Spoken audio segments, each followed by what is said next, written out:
Candace Owens called you sinful for having a gay marriage. She was also recently suspended from YouTube over her interview with Kanye. What is your take when someone like a Candace Owens criticizes your lifestyle? I mean, honestly, I don't really care. And I interviewed Candace Owens because I wanted to interview Candace Owens, and I wanted to see, who she was and have my audience and folks get to know her. And I told her I was happy that she came on the show. There are things that Candace Owens says that I agree with, and there's much that I don't agree with.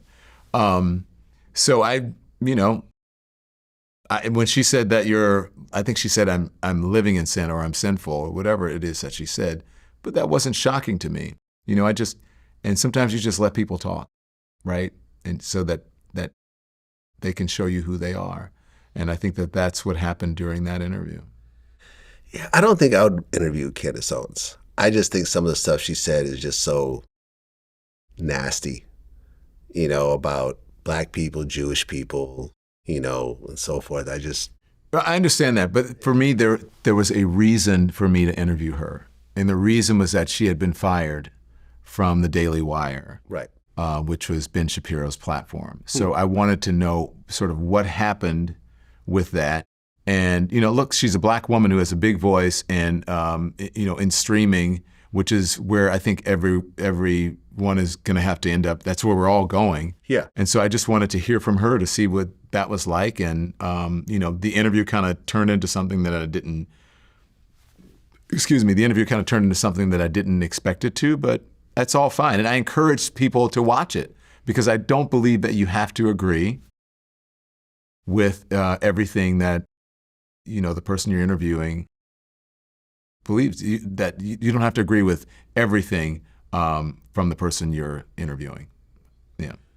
Well, the assassination attempt happened with Trump. Yeah. And Melania made a video about it. Yeah. And you kind of mocked the video a little bit.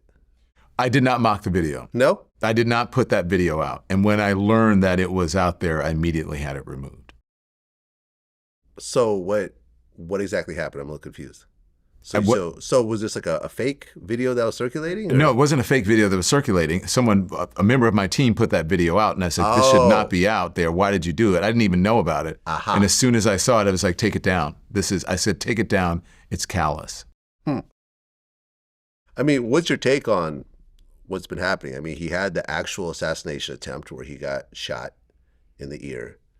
And then they found another guy on his golf course with a gun. Which was an attempt at an attempted assassination. Yeah, it was an attempted assassination. Does it surprise you? What? That this is happening with Trump? Listen, I don't. I'm going to preface this by saying I don't want anybody to shoot or harm Donald Trump or any presidential candidate or anyone, for that matter.